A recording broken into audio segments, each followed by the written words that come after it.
Dynamite this Wednesday has Orange Cassidy defending the All-Atlantic title against Big Bill, Tony Storm against Riho, Chris Jericho against Peter Avalon. That has Rock against Hurricane written all over it from 2003, when Steve Austin distracted The Rock, and he cost him the match. Watch Ricky Starks do the same here in this match. To this day, Hurricane Helms is the last person to ever beat The Rock on Raw. Hook makes a rare FTW title defense on Dynamite against Matt Hardy. They're doing a Casino Battle Royale for the final spot in the tag team title match of Revolution, and they're doing the Face of the Revolution ladder match on Dynamite instead of the pay-per-view, because the pay-per-view card is long enough as it is, with an Iron Man match in the main event, so they bumped the ladder match to Dynamite, kind of like how WWE does the Andre Battle Royal on SmackDown now instead of on the actual WrestleMania card, even though they have 2 nights of WrestleMania. So they're doing a Battle Royal and a ladder match on television this week. The ladder match is for a future shot at the TNT Championship. So Samoa Joe, the reigning champion, he'll be sitting in on commentary for this. The match has Konosuke Takeshita, Will Hobbs, Sammy Guevara, Eddie Kingston, AR Fox, Action Andretti, and the debuting Commander from AAA. The only 2 names it should be are Takeshita or Hobbs. And that is going to completely depend upon who walks out of Revolution with the TNT title. If it's Samoa Joe, Joe and Takeshita would be fucking incredible. If it's Wardlow, then Hobbs should win, and they can revisit the Wardlow and Will Hobbs feud. Now, AEW Revolution is a week from tonight from the Chase Center in San Francisco, their first California pay-per-view.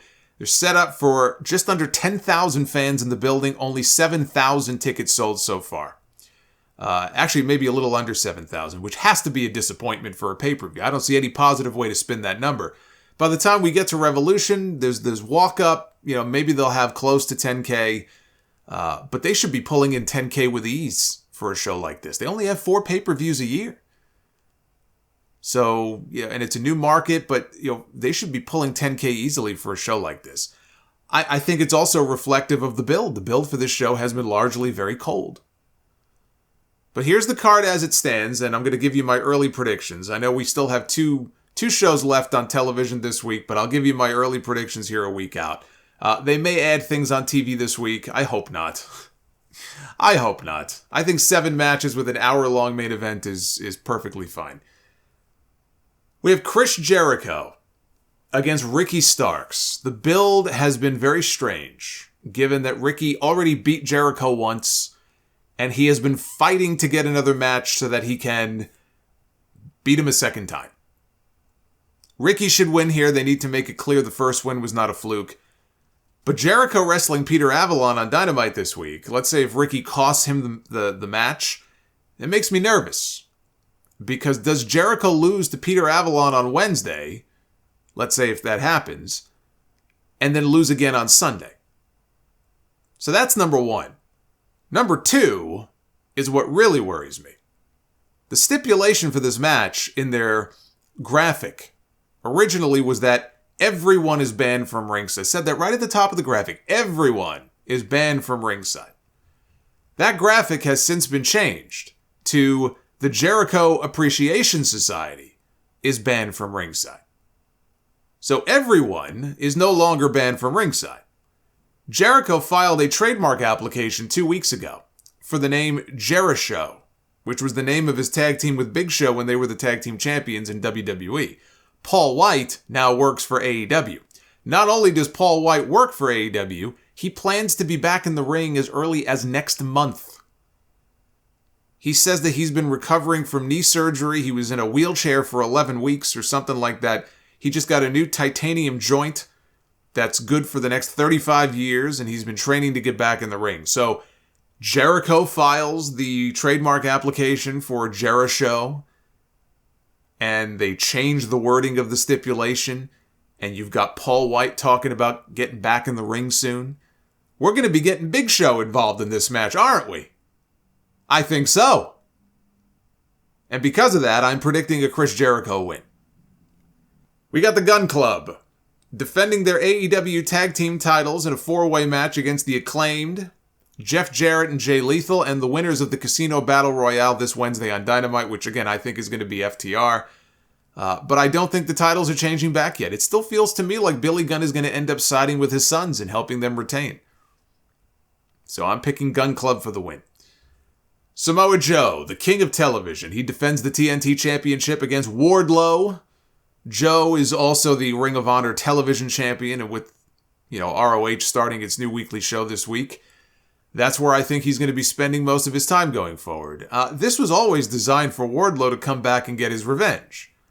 This is where I think he takes back the TNT title, and I can only hope that Tony Khan does better by Wardlow this time than he did the last time, because his last run as TNT champion was a completely forgettable, really very just blasé, bad run that did not do him any favors. In fact, it cooled him off. It cooled off one of his hottest baby faces.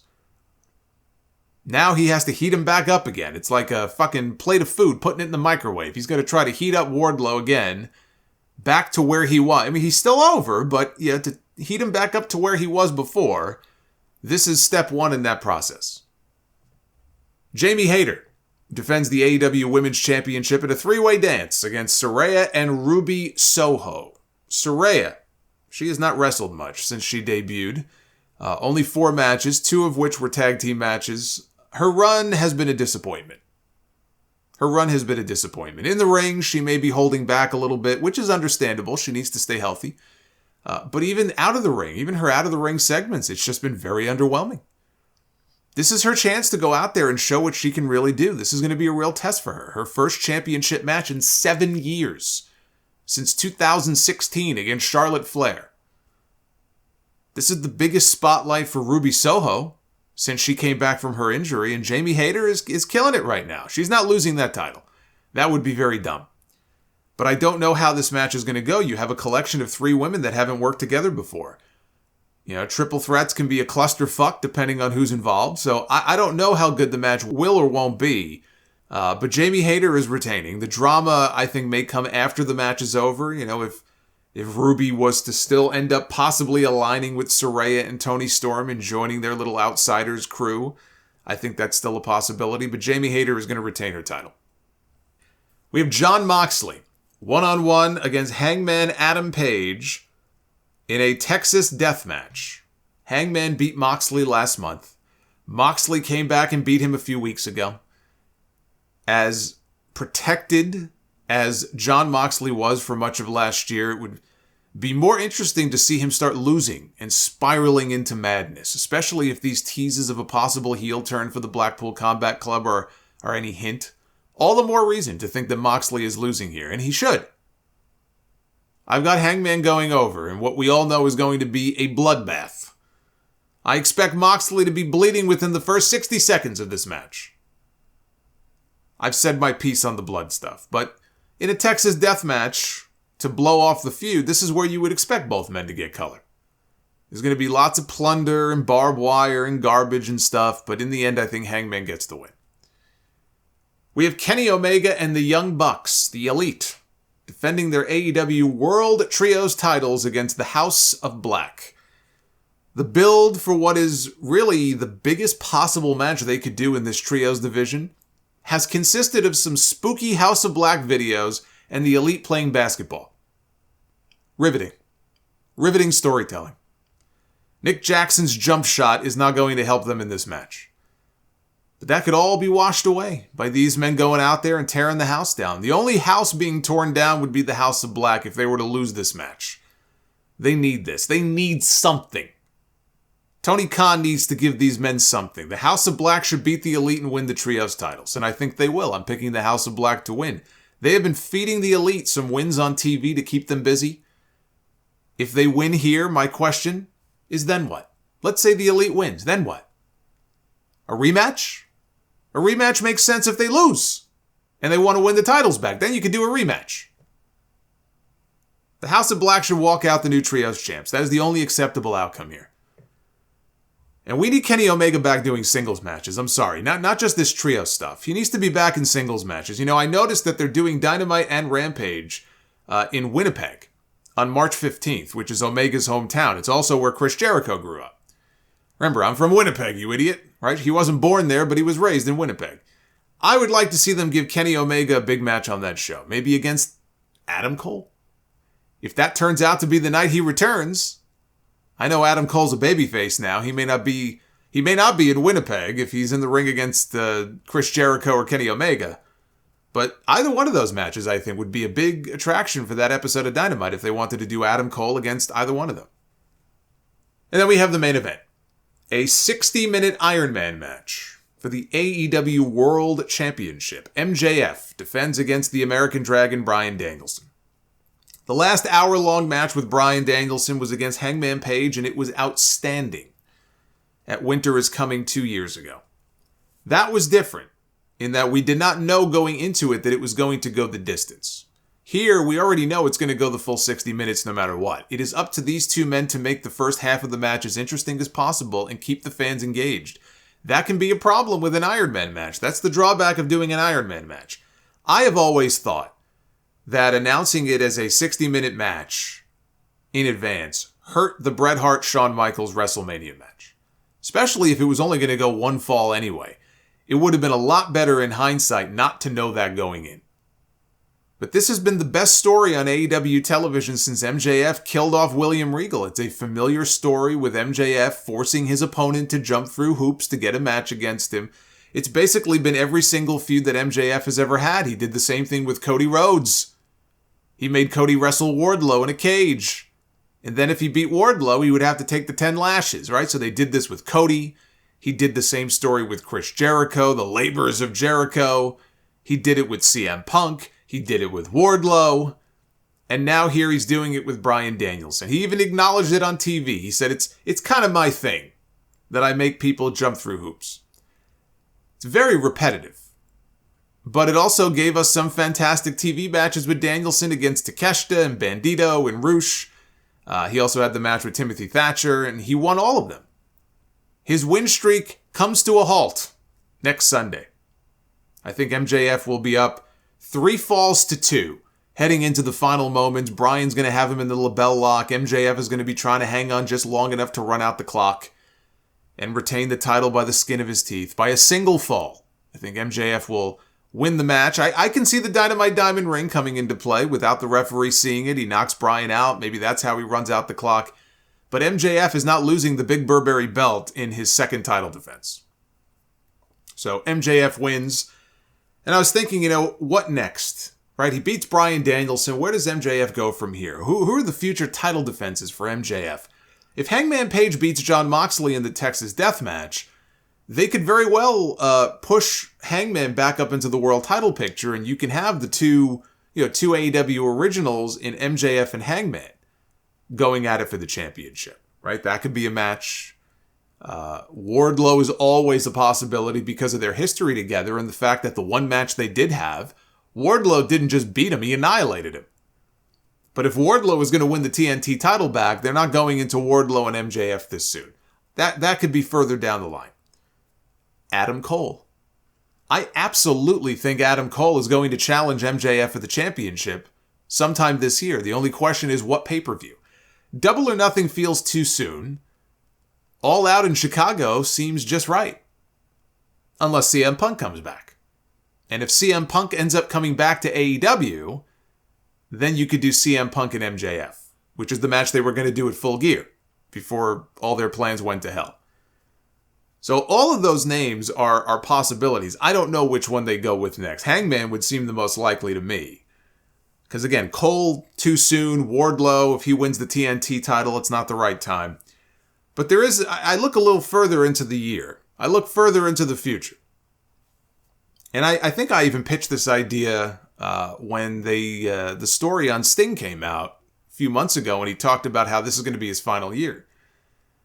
The more I think about it, the more I like the idea. And I don't know if Sting wants to do this. I don't know if he wants a singles match. He may want to retire doing a tag thing with Darby.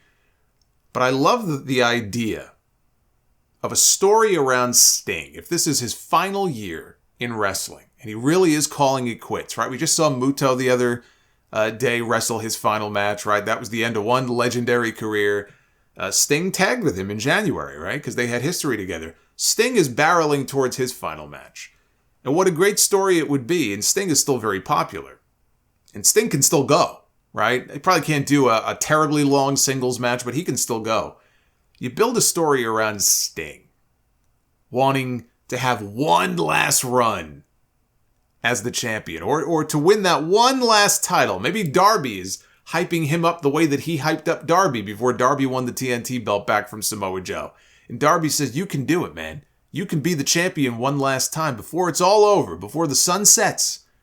I believe in you. You could be the AEW World Champion. You could beat this guy. And Sting has some matches, and he's racking up some wins. And you build to a match with MJF and Sting. I'm sure MJF would love to sink his teeth into that. And they end up having a match, and it can be on a big episode of Dynamite, or it could be Grand Slam. It doesn't even have to be a pay-per-view. But you have Sting and MJF for the title against career. And that then leads into a Darby Allin program. So it's not just for the vanity of, let's just give Sting another title match before he retires. There's a longer-term plan here where Darby Allin gets involved. So MJF can retire Sting, and that's certainly better than fucking Baron Corbin retiring Kurt Angle. He retires Sting, title against career, that leads into a Darby Allin program. Two of the original pillars of AEW.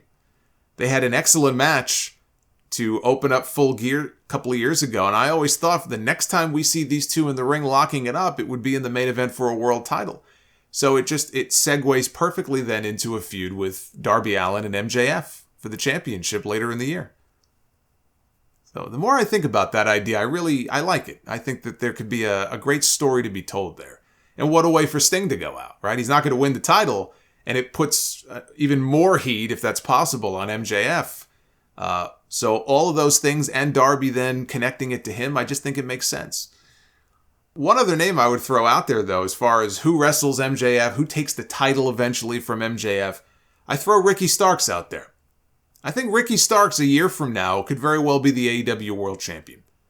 That was left unresolved. The way that MJF beat him in their last match, that was left unresolved. And they could always, like with Wardlow, they could always come back to Ricky Starks and MJF. But to me, I think Ricky Starks and Wardlow would have to be the leading contenders as far as who eventually takes that championship off of MJF. Those would be the two front runners as far as I can see.